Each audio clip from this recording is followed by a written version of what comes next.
Salam sejahtera untuk kita semua.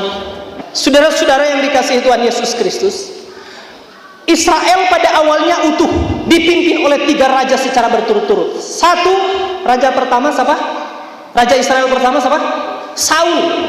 Sesudah Saul muncul raja yang besar namanya Daud, memimpin selama kira-kira 40 tahun.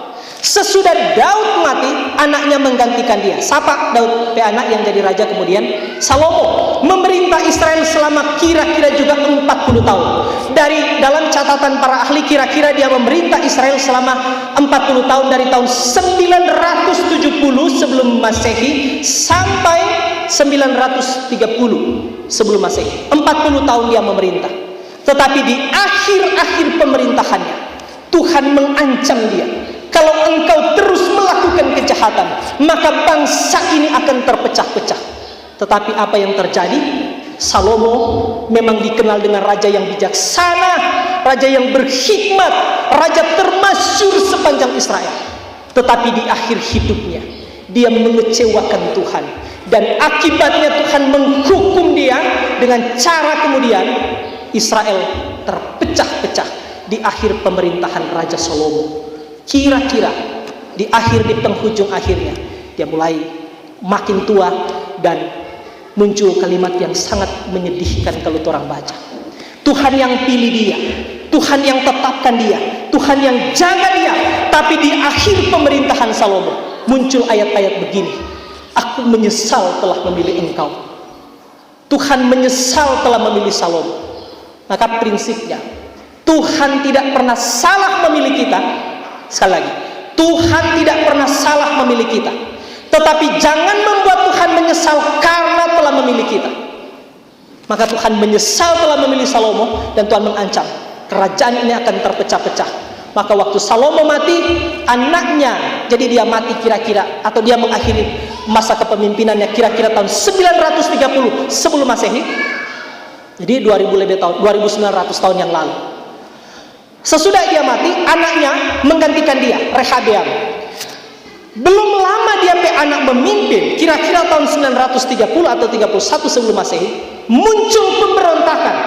12 suku Israel yang dia pimpin, ada 10 suku menggalang kekuatan untuk memberontak.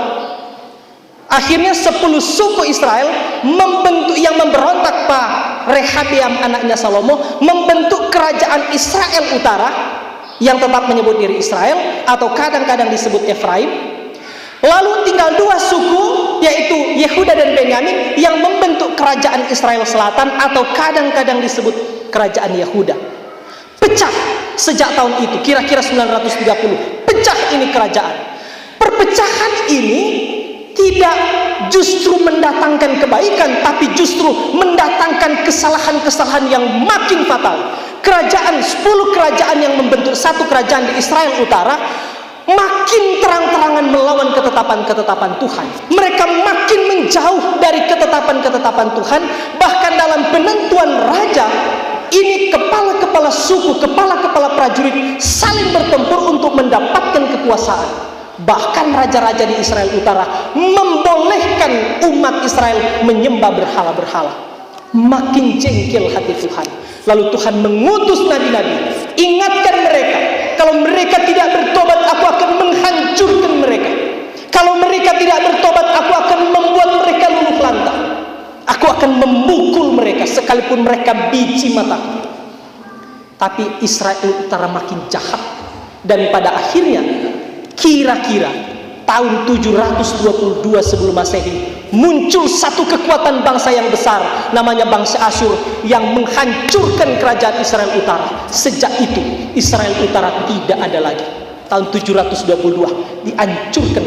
Sebaliknya yang di kerajaan selatan tetap bertahan, karena selain mereka tetap menjaga ketetapan-ketetapan Tuhan dalam hukum Taurat, tapi juga raja-raja yang memerintah kerajaan Israel Selatan itu masih dari keturunan Daud. Jaga. Tetapi juga mereka tetap hidup dalam pemberontakan-pemberontakan terhadap Tuhan. Mereka dipilih dan dikuduskan oleh Tuhan, tetapi mereka tetap melakukan yang jahat di mata Tuhan. Maka Tuhan mengutus nabi-nabi untuk bersiap-siap, kalau engkau tidak bertobat, engkau akan dihancurkan oleh Tuhan. Tuhan akan menghukum engkau engkau dengan cara-cara yang tidak engkau pikirkan. Maka karena mereka terus memberontak, mereka terus melawan ketetapan Tuhan, kira-kira tahun 597 muncul satu kekuatan bangsa besar namanya Babilonia. Israel Utara selama ancur dari 722, nanti beberapa ratus tahun kemudian, kira-kira 597, Babilonia taklukkan Israel Selatan atau Yehuda, dan orang-orang terpandang, orang-orang cerdas, orang-orang berpengaruh, pemimpin masyarakat, pemimpin politik, pemimpin agama, waktu itu diangkut ke pembuangan. Antara lain orang-orang yang dibuang ini termasuk Yehezkiel. Termasuk Yehezkiel ikut diangkut ke dalam pembuangan di Babilonia. 10 tahun kemudian, ini Israel Selatan, Yehuda coba-coba memberontak terhadap Raja Babel.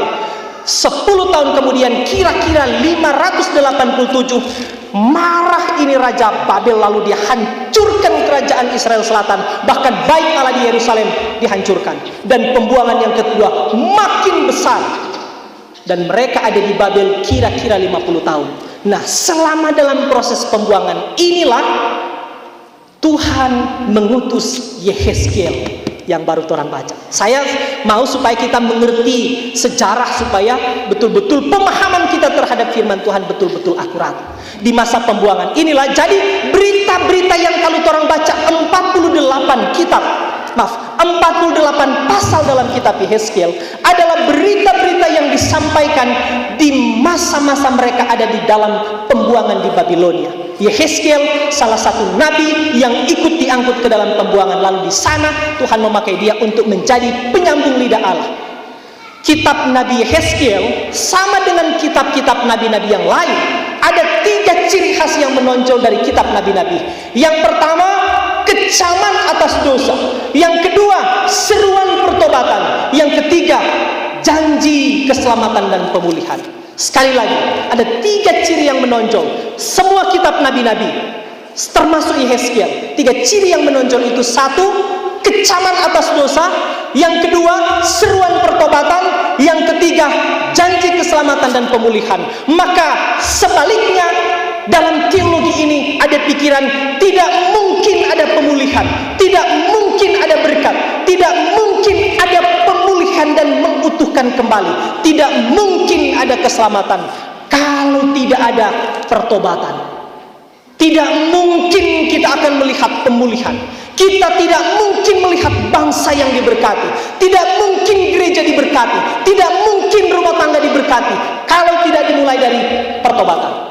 Karena itu mimbar-mimbar gereja macam ini tetapi jaga kesuciannya untuk terus mengecam dosa-dosa, mengajak jemaat untuk datang pada pertobatan. Kita tidak boleh hanya bicara berkat-berkat Tuhan lalu kita lupa apa yang Tuhan mau supaya kita kembali pada prinsip hidup yang suci. Tuhan mau supaya kita hidup dalam pertobatan yang sungguh-sungguh. Kita semua minggu ini, bulan ini kita dituntun dengan satu tema, membangun solidaritas kebangsaan. Bangsa yang kuat harus dimulai dari gereja yang kuat. Kalau gereja tidak beres, tidak mungkin bangsa ini menjadi beres. Banyak seorang penulis buku namanya Richard Baxter, dia bilang begini: banyak sekali kekacauan di dunia ini justru disebabkan oleh masalah-masalah dalam kehidupan berumah tangga. Maka kita kembali, saya kira di minggu ini kita diingatkan, kita berhak mendapatkan berkat-berkat Tuhan, kita berhak mendengarkan janji-janji berkat dari Tuhan. Tetapi yang Tuhan mau, sebelum berkat itu datang, sebelum pemulihan itu datang, kita harus kembali pada pertobatan. Kita harus kembali pada apa yang Tuhan kehendaki dalam hidup kita. Berhenti berbuat dosa, jangan terus-menerus melakukan dosa. Semua kita bertobat, anggota jemaat bertobat, pelayan khusus bertobat. Berhenti berjudi. Setiap kali kita berdosa, kita menghina darah Kristus yang telah dicurahkan bagi penebusan kita. Siapapun dia, pelayan khusus juga harus bertobat. Kalau misalnya ada pelayan khusus yang berjudi, itu lebih fatal dan itu akan menghancurkan lebih parah kehidupan berjemaat. Semua kita harus berbenah. Kita ingin tahu, mudah-mudahan di sini tidak ada. Tapi di tempat-tempat lain pelayan khusus pun ikut berjudi, batogel, bersinah. Semua kita bertobat. Sulit tapi harus kita lakukan. Kembali Tuhan bilang, sebab kerajaan sorga sudah dekat. Tanpa pertobatan kita tidak mungkin menerima janji-janji anugerah Tuhan. Kita semua harus kembali pada pertobatan. Jadi pejabat jangan korupsi, jangan merampok uang rakyat. Jadi pelayan khusus melayani dengan sungguh-sungguh kepada jemaat. Jadi jemaat harus sungguh-sungguh bekerja dengan jujur. Bekerja keras harus, tapi harus dengan jujur. Dunia ini memang membenarkan penyelewengan. Pendeta zaman sekarang kalau yang tidak barucin, yang tidak mau untung pendeta, kurang ajar itu dia bilang. Dunia menawarkan itu, tapi Alkitab bilang lebih baik penghasilan sedikit disertai kejujuran daripada penghasilan banyak tanpa keadilan. Tapi ada orang memang sudah ditegur, tetap mengeraskan hati. Pelayan khusus, anggota jemaat, laki-laki, perempuan sama, rajin bergereja, tapi juga hanya kelihatan kudus di hari Minggu, Senin sampai Sabtu, hidup terus dalam keberdosaan, hidup terus menyeleweng kepada Tuhan. Ada orang sotogor seperti Bangkok Sotetos tahu tuh hati, tidak juga mau bertobat, menganggap tidak apa-apa bersinah, menganggap tidak apa-apa menyeleweng, menganggap biasa, orang lain boleh bikin, masa kita yang boleh. Kau harus bertobat. Kalau engkau setelah mendengarkan firman Tuhan lalu engkau tidak bertobat, maka apa? Ibrani 10 ayat 26 bilang, kalau kita sengaja berbuat dosa padahal kita sudah mengetahui kebenaran, maka tidak ada lagi korban untuk menghapus dosa itu. Yang ada ialah apa? Penghukuman dengan kematian yang mengerikan. Tuhan so bilang, hanya kadang-kadang kita tidak mau mengeraskan hati. Jangan lagi keraskan hati, kembali kepada Tuhan. Dia semua datang, orang yang tahu kapan. Tuhan mau supaya kita menjadi orang-orang yang hidup kudus, yang bertobat. Ada ini om, karena kata dia bahugel, orang so cerita-cerita. Lalu dia istri tanya, Pak Tua, mana kata bahugel kan? Nyandak kasih yang mai tua. Betul-betul, padahal orang so cerita kiri kanan. Betul-betul, betul, betul nggak ndak bahugel, betul. Pak Tua nggak sayang pak kita sayang. Sedang kau orang pebini tak sayang, masa nggak ada pebini tak sayang? Kurang ajar pak. Sedang orang pebini pak kita sayang, masa nggak ada pebini saya tak sayang? Menganggap tidak apa-apa berbuat dosa. So ditegur, rajin tarik bergereja, tapi tetap hidup dalam kefasikan. Orang Israel dihancurkan oleh Tuhan karena mereka berdosa kepada Tuhan. Mereka makin terang-terangan. Kalau orang baca pasal 8 dan pasal 22 dari Yeskel, di situ ada banyak daftar dosa yang disampaikan oleh Nabi kepada orang Israel. Mereka terang-terangan menyembah berhala di dalam bait Allah.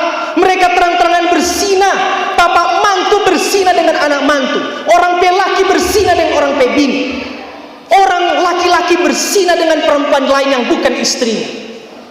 Kebejatan-kebejatan, pemimpin-pemimpin korupsi, pemimpin-pemimpin agama mengambil yang bukan haknya. Pemimpin agama menyelewengkan kekuasaan Tuhan yang diberikan kepada dia. Maka Tuhan mengancam, kalau engkau tidak bertobat, aku akan membuang engkau.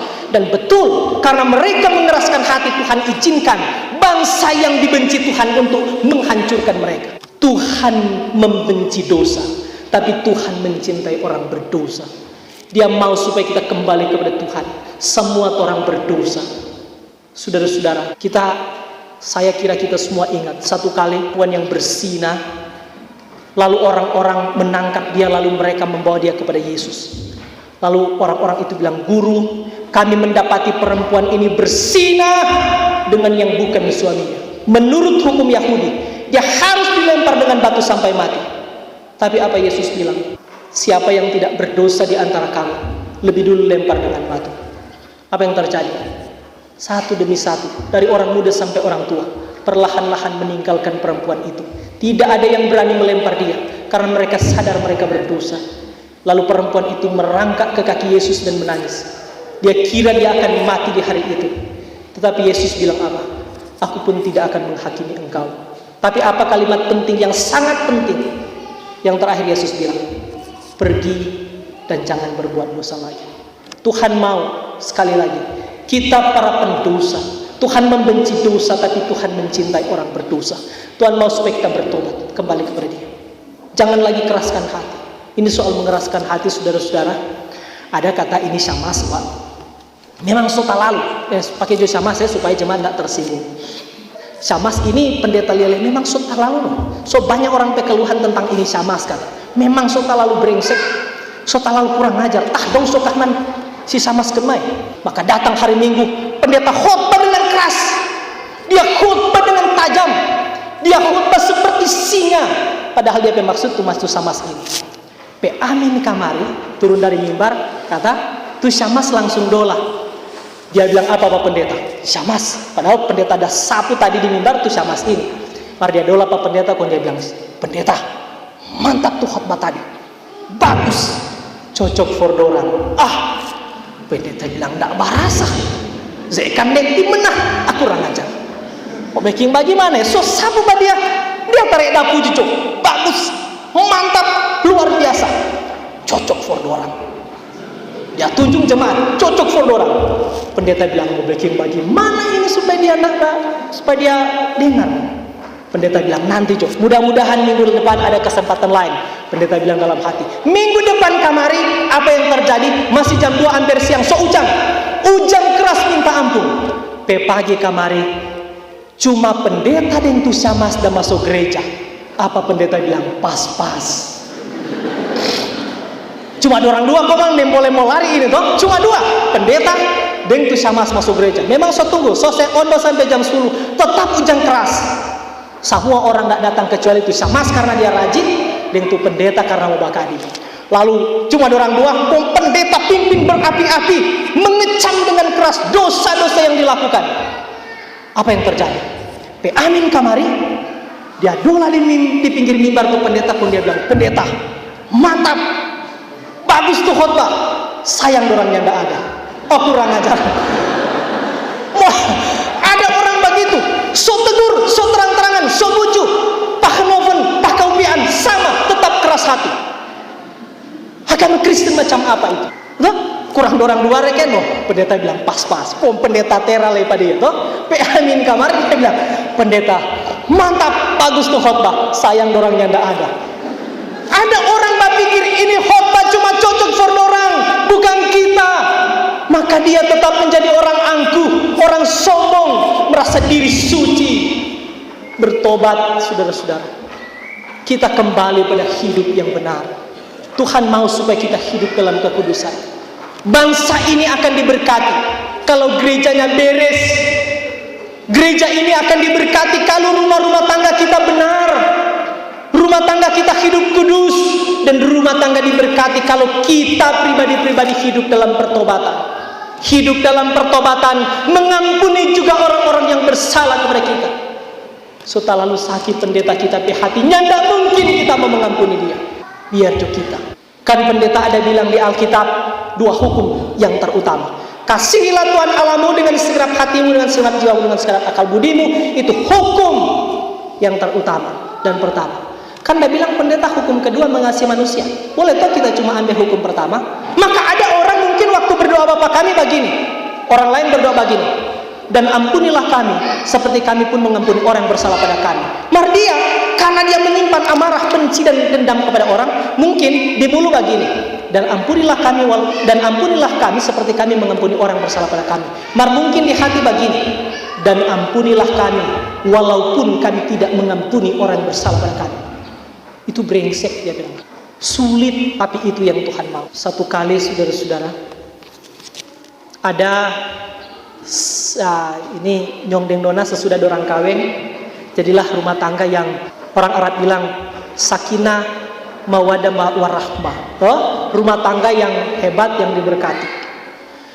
Ya, tapi sejalan dengan itu mulai muncul persoalan antara si anak mantu perempuan dengan dia mamak mantu. Segala sesuatu yang dilakukan oleh anak mantu dipandangnya tidak beres oleh DP mamak mantu. Sebaliknya begitu.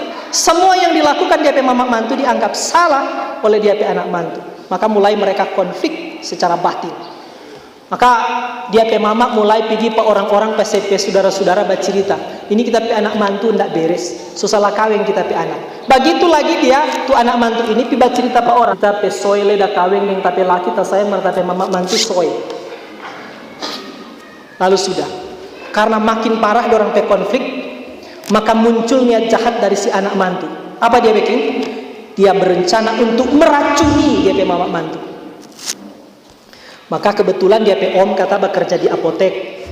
Dia bilang, "Om, kita suka lalu sakit hati dengan tapi mama mantu. Kong, kasih agam kamari kuat. Apa kek, obat kek, racun kek untuk kita meracuni kita." Om ambil sesuatu, dia isi di plastik. Dia bilang begini, "Mar, om mau kasih ingat pangana. Selama ngana jataru ini taruh pangana pe mama pe makanan. Ngana yang mesti memasak, jangan orang lain. Mar, kita mau kasih ingat, selama ngana taruh ini racun, dia akan bekerja perlahan-lahan, dia akan bekerja mungkin beberapa bulan, supaya tidak kentara. Jangan pernah ngana kasih tunjuk ngana pe pertentangan, perlawanan, ngana pe orang tua mantu." Kira-kira begitu.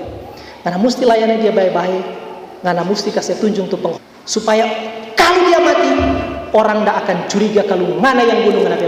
Dia ikuti dia pe om pe nasihat. Dia mulai taruh perlahan-lahan itu racun di dalam dia pe makan. Dia masak tuh dia pe mama paling suka. Sambil dia melayani dengan baik-baik. Biar sesakit hati dia tahan. Dia sesakit hati dia tahan. Tetap layani. Beberapa bulan kemudian mulai terjadi perubahan cara berpikir dari hebat ini kita pe anak mantu ini. Dia mulai senang, mulai berubah dia pe cara berpikir karena padahal ini anak mantu ada backing kejahatan yang dia sembunyikan dari kebaikan. Dari ketulusan yang dia tunjukkan. Maka mulai berubah dia pe cara berpikir. Mulai dia pe cerita-cerita pak orang. Kita sayang sekali tapi anak mantu ya. Hebat dia. Dia komang dah jaga kita. Dia komang dah urus kita sama dengan ratu. Makin lama makin bertambah sayang dia pe mama mantu. Sehingga kemudian dia pe mama mantu pe sayang pada dia. Jauh lebih besar daripada dia pe sayang pada dia pe anak sungguh. Maka mulai reda. Mulai damai di rumah itu. Karena dia pe mama so tunjung dia pe sayang. Ini anak mantu so mulai berubah pikiran. Dia so sayang ke dia pe mama. Dia so berubah karena dia pe mama so sayang pada dia, so rangkul, so luar biasa. Dan dia so berubah pikiran. Mulai melepas tuh kebencian, kemarahan dan segala macam sakit hati. Berubah menjadi kedamaian. Akhirnya jadi kedamaian di rumah itu. Waktu suasana ini so jadi, itu anak mantu pergi ulang pada dia pe om. Om, kita kok mau minta. Siapa? Kita so sayang tuh tapi mama mantu. Kita so mau jadi dia mau mati sekarang. Kasih kuat kamari penawar. Kasih penawar kamari. Siapa? Kita so sayang tapi mama kita juga tidak tega kalau dia mau mati. Kalau kita yang racun. Dia bilang, jadi ngana tidak suka kalau dia mau mati. Iyo. Dia bilang, Nona, om mau bilang, sebenarnya tuh yang ngana tahu racun om dan kasih beberapa bulan lalu itu bukan racun. Itu cuma vitamin. Tuh racun yang sesungguhnya ada di dalam hatimu. Sekarang tuh racun itu justru ngana so lepaskan. Akhirnya dia menangis. Dia bilang racun yang sesungguhnya bukan untuk kita ada kasih. Itu ada kasih itu cuma vitamin. Ya tidak ada apa-apa itu. Mas pengen natar. Martu racun yang sesungguhnya ada di hatimu. Racun itu ada di hati kita berbahaya. Ampuni kalau orang bersalah kepadamu. Siapapun. Orang tanya, Yesus sampai berapa kali? Sampai 70 kali itu. Apa hak kita membenci kalau Allah saja mau mengampuni? Apa hak kita mendendam kalau Allah saja mau memaafkan? Dengar, pengampunan itu mudah diucapkan, sulit dilakukan, tapi harus dilakukan. Sekali lagi, pengampunan mudah diucapkan, sulit dilakukan, tapi harus dilakukan. Kadang-kadang memang pada orang pediri ini selalu ada dua kehendak. Kehendak daging dan kehendak roh. Keinginan daging dan keinginan roh. Paulus bilang ini dua keinginan bertentangan, saling menguasai, saling mengintimidasi. Kadang-kadang kita jatuh karena kita tidak cukup kuat bertahan untuk menghadapi keinginan-keinginan daging. Keinginan daging adalah keinginan kemanusiaan kita yang banyak kali bertentangan dengan kehendak Tuhan. Tapi keinginan roh adalah keinginan Tuhan yang Tuhan taruh dalam kehidupan kita. Maka apa yang harus orang lakukan? Yesus pernah kasih ingat, kalau engkau mau menjadi muridku, engkau harus lakukan 3 hal. 1, menyangkal diri. 2, memikul salib. 3, mengikut aku. Ini soal menyangkal diri. Kita bilang tadi, kadang-kadang orang mau ikut tuh kemauan firman Tuhan susah. Misalnya orang capek, orang boleh bikin alasan, lala kok mau pergi gereja. Mau ikut tuh keinginan daging lebih baik tidur. Tapi ketika kita mengikut keinginan roh, pergi di gereja. Tuh keinginan daging memang kadang-kadang menjadi kesempatan untuk kita jatuh dalam dosa. Tapi karena itu penting ingat-ingat untuk menyangkal diri. Kita jaga kekudusan hidup, suami istri jaga kekudusan pernikahan, anak-anak muda jaga kekudusan hidup. Suami hanya boleh bergaul dengan satu istri, istri hanya boleh bergaul dengan satu suami. Kita mau kasih ingat juga yang muda-muda, satu nyong cuma boleh berpacaran dengan satu nona-nona, satu nona hanya boleh berpacaran dengan satu nyong. Saudara-saudara, kalau orang mundur sampai kejadian, waktu Tuhan menciptakan langit dan bumi, lalu kemudian diikuti dengan Tuhan menciptakan berapa laki-laki?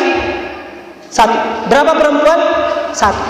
Tuhan menciptakan satu laki-laki dan satu perempuan. Sesudah Tuhan menciptakan satu laki-laki dan satu perempuan, Tuhan memberi perintah. Apa dia perintah? Beranak cuculah, bertambah banyaklah, penuhilah bumi dan taklukkanlah itu. Tuhan mau supaya dua orang ini segera beranak cucu bertambah banyak untuk memenuhi bumi. Tapi coba pikir yang akal sehat. Kapan mau punung ini bumi kalau cuma Tuhan cipta satu laki-laki dan satu perempuan? Kan Tuhan permisi supaya ini juga, ini orang-orang ini punya keturunan, beranak cucu bertambah banyak, penuhilah bumi. Siapa dari awal Tuhan yang tidak mencipta misalnya 1000 laki-laki dan 1000 perempuan? Kalau 1000 laki-laki dan 1000 perempuan, Tuhan bilang kawin ngoni, kong beranak cucu bertambah banyak, pasti lebih cepat fall. Sekarang penduduk dunia cuma 7 miliar. Iya toh? Harusnya dari awal misalnya Tuhan bikin 1 miliar laki-laki dan 1 miliar perempuan, kong Tuhan kasih berpasang-pasangan. Tetapi di sini mengandung pengajaran teologi yang sangat penting. Sejak awal Tuhan menghendaki satu laki-laki hanya boleh berpasangan dengan satu perempuan, satu perempuan hanya boleh berpasangan dengan satu laki-laki, satu istri hanya boleh tidur dengan satu suami hanya boleh tidur dengan satu istri. Agama Kristen menolak konsep poligami. Poligami, satu laki-laki kawin dengan banyak perempuan. Poliandri, satu perempuan kawin banyak laki-laki. Agama Kristen menolak itu karena teologi penciptaan telah mengajarkan itu. Termasuk satu perempuan hanya boleh berpacaran dengan satu laki-laki, satu laki-laki hanya boleh berpacaran dengan satu perempuan. Kita hidup benar. Dunia menawarkan kejahatan, tapi orang Kristen Tuhan tuntut untuk menjadi apa? Untuk menjadi garam dan menjadi terang. Dunia yang kacau ini Tuhan mau kita menjadi garam, hidup dalam pertobatan. Dunia yang gelap ini Tuhan mau kita menjadi terang. Anak-anak muda, jangan pernah merusak kekudusan hidup di masa muda. Bertobat, bertobat, bertobat. Kita mau kasih ingat yang muda-muda, tapi juga orang-orang tua yang punya anak-anak muda. Ingatkan anak-anak kita supaya mereka juga dalam berpacaran tetap hidup kudus. Jangan mencemari kesucian hidup. Jaga kesucian rahim, jaga kesucian kandungan. Ini pasung-pasung begini, kong datang, pendeta semua teguhkan kata kong pe anak. Oke apa? So hamil, pendeta tetap teguhkan. Iya kan pendeta? So begitu no. Mari jangan saudara-saudara. Tuhan mau supaya kita juga tetap kudus. Kita mau kasih ingat apa perempuan? Ini ada penelitian bilang ada laki-laki yang brengsek. Hati-hati berpacaran dengan laki-laki brengsek. Bagaimana tuh laki-laki brengsek? Tuh nyong-nyong brengsek, laki-laki brengsek begini, perempuan nona-nona. Di satu pihak dia suka kawin dengan perempuan perawan, tapi di lain pihak dia suka mencoba seks sebelum menikah. Kurang ajar nggak? Kurang ajar dia bilang. Itu standar ganda. Dia suka dia mau dapat istri perawan, mar di lain pihak dia suka seks sebelum menikah. Maka laki-laki juga harus tetap menjaga kekudusan hidup. Perempuan, jangan terlalu cepat buka baju di hadapan laki-laki yang bukan suamimu. Seks itu anugerah indah dari Tuhan. Hanya Tuhan mau anugerah ini ada wadahnya dalam ikatan pernikahan yang suci. Di luar itu no. Para peneliti bilang perempuan muda, nona-nona yang terlalu cepat buka baju di hadapan laki-laki, paling tinggi dia harga diri bertahan 6 bulan. Sesudah 6 bulan laki-lakimu akan berusaha mencari cara untuk meninggalkanmu. Tetapi sebaliknya, kalau dia berpaksa, makin engkau bertahan, makin engkau melawan, makin tinggi harga dirimu, dan makin dia menilai engkau perempuan berharga. Tapi kalau ngoni terlalu cepat buka baju di hadapan laki-laki, percaya apa kita, paling tinggi 6 bulan. sesudah itu dia akan mencari cara untuk meninggalkan engkau. Syukur sekalipun ini jahat, tapi kalau dia tetap setia kepada engkau. Tapi banyak kali dia tidak akan menghargai engkau, maka nilaimu makin turun sampai soalnya tidak ada harga. Maka kita bilang untuk perempuan-perempuan tuh nona-nona, jangan sama dengan tumanggaku ini di pasar. Tahu tumanggaku ini? Semua tuh lewat pici ciong. Semua tuh lewat pici ciong yang dapat terakhir sopa dede. Dan tuh laki-laki yang boleh juga sembarangan pici ciong jadi burung bajingan. Ini peringatan untuk anak-anak muda. Sekarang menganggap tidak apa-apa seks sebelum menikah. Kita bertobat, Allah akan menghancurkan kita ketika kita sengaja berbuat dosa. Berhenti berbuat dosa. Dan nyongdeng nona pacaran toh. Sementara ini cowok kata tiap datang di rumahnya DP cewek bawa gitar. Ini so Desember musim-musim mati lampu. Ya, nyanyi.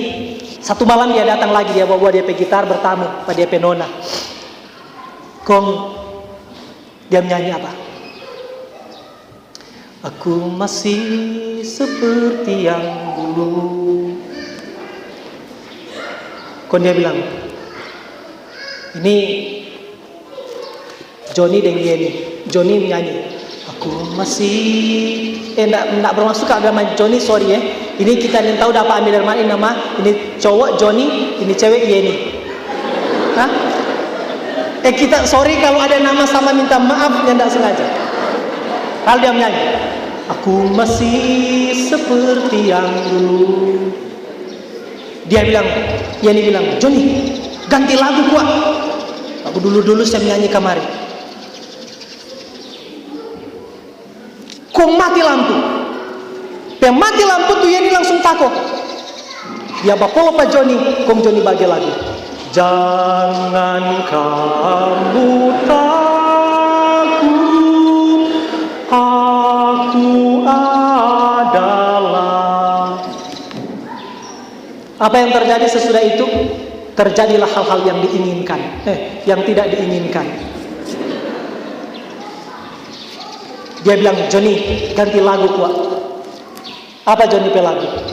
Ratakan tanah bergelombang, timbunlah tanah yang berlubang, menjadi siap dibangun.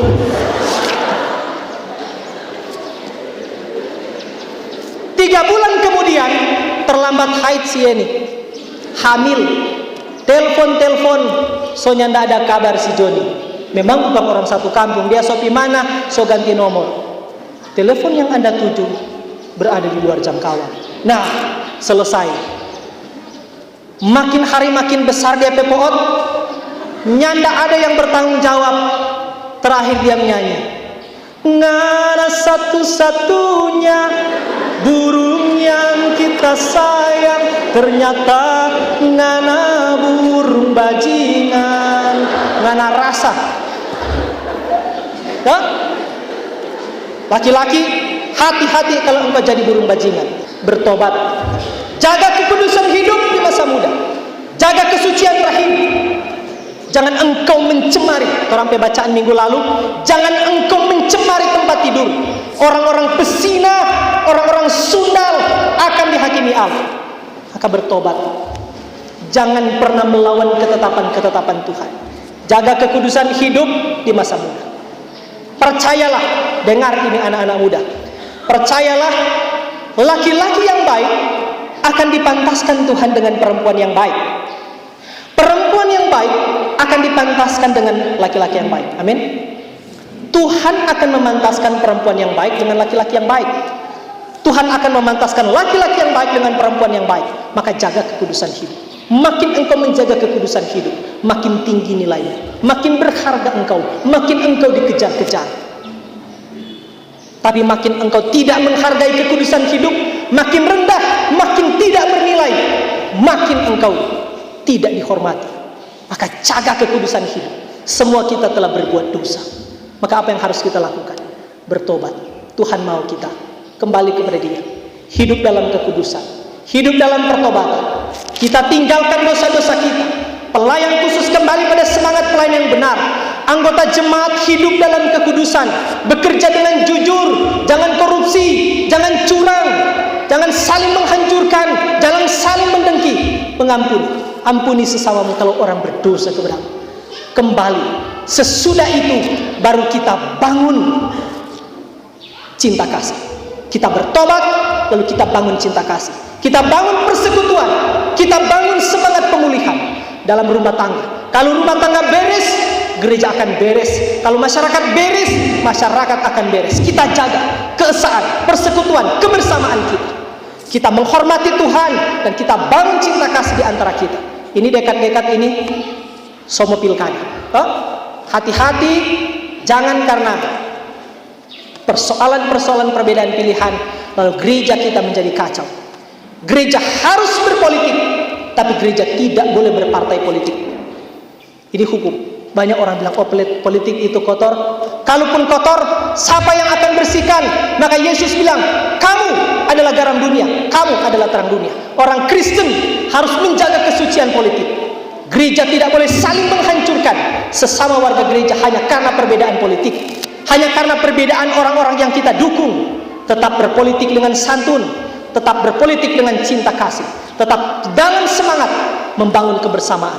Jangan kita dipecah hanya untuk agenda politik yang sementara ini. Dan jangan pilih orang-orang yang membayar. Orang-orang, kalau ada calon yang berani membayar, percaya dia akan korupsi sesudah dia memimpin.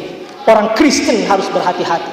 Jangan orang pesuara ini diperalat untuk kepentingan keserakahan mereka. Maka pilihlah orang-orang yang hidup benar. Pilihlah orang-orang yang hidup dengan hati yang jujur. Jangan memilih orang yang bayar. Jangan memilih orang calon Obasogo. Jangan pilih. Percaya dia akan rampok uang rakyat. Uang rakyat, orang pajak, dia rampok, dia remuk untuk dia pakai kehidupan diri sendiri. Karena apa? Dia mau ambil kasih pulang. Itu dia pernah sumbang-sumbang dulu. Jangan kira itu free. Kalau dia jadi, dia mesti ambil.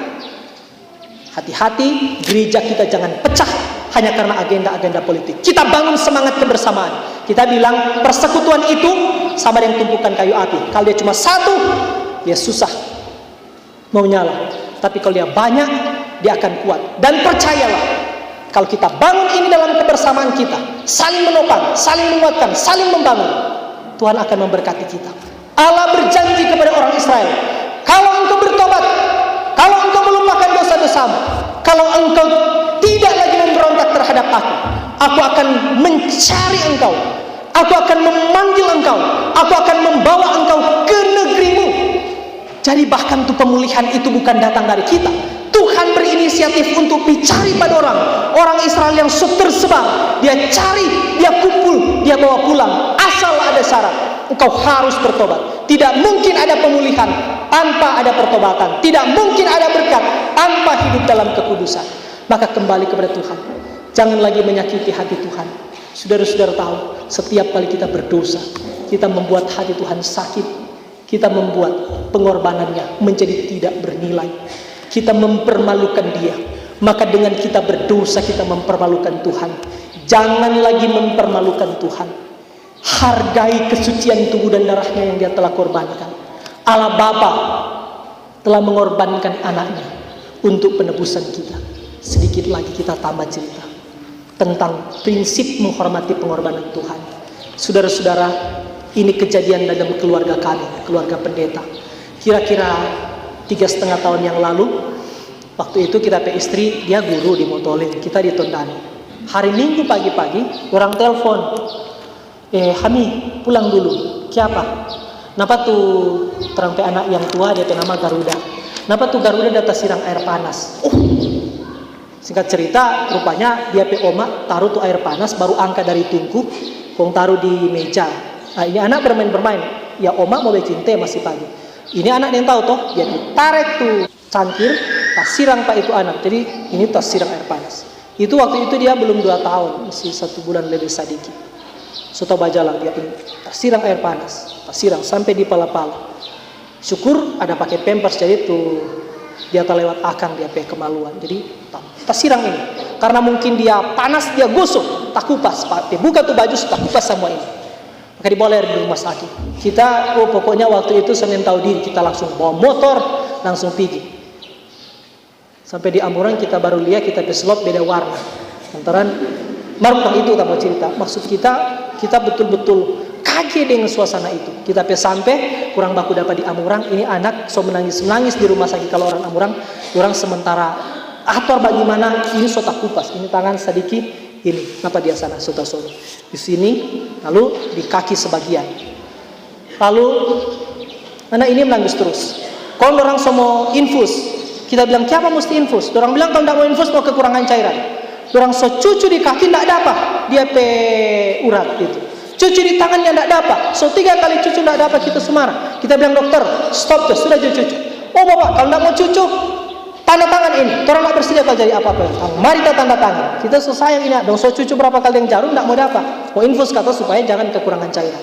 Singkat cerita, sesudah mendapatkan pengobatan, kira-kira 10 hari, orang nyandak jati tidur betul. Malam, aku ganti mau tidur supaya jangan dia baguling akang tuluka. Aku pas selama 10 hari, dia memang dalam situasi kritis. Lalu di masa-masa itu, betul-betul kami sebagai orang tua, saya sebagai ayah, terus terang tidak tahan melihat kondisi anak ini yang kritis. Menangis, berulang-ulang kali menangis. Tapi dari situ kita mendapatkan pelajaran berharga. Orang bertanya, kalau Allah Bapa mencintai kita manusia, kenapa bukan dia sendiri yang datang? Kenapa harus dia mengirim anaknya? Maka dari kejadian itu saya mendapatkan satu pengertian yang penting. Jauh lebih sakit hati Allah Bapa ketika melihat anaknya dikorbankan daripada dia sendiri hidup dalam pengorbanan. Lebih sakit hati Allah Bapa melihat anaknya yang dia kasih tersalib daripada dia sendiri datang. Maka jangan pernah menyakiti hati Tuhan dengan dosa-dosa kita. Allah telah menanggung kesakitan yang luar biasa. Dia telah menyerahkan. Kita pikir lebih baik Tuhan kita tuh sakit, jangan ini anak. Maka tapi dari situ kita dapat perenungan sekali lagi. Lebih sakit orang-orang tua lihat orang pe anak sakit daripada orang sendiri, ya. Maka begitulah hati Allah Bapa. Lebih sakit hati Bapa melihat anaknya mati di kayu salib demi penebusan kita, kalau daripada dia sendiri datang. Hargai pengorbanan Kristus. Jangan lagi mempermalukan dia. Jangan lagi menyakiti hati dia dengan dosa-dosa kita. Bertobat kembali kepada Tuhan. Niscaya kita akan terus melihat janji-janji Tuhan digenapi.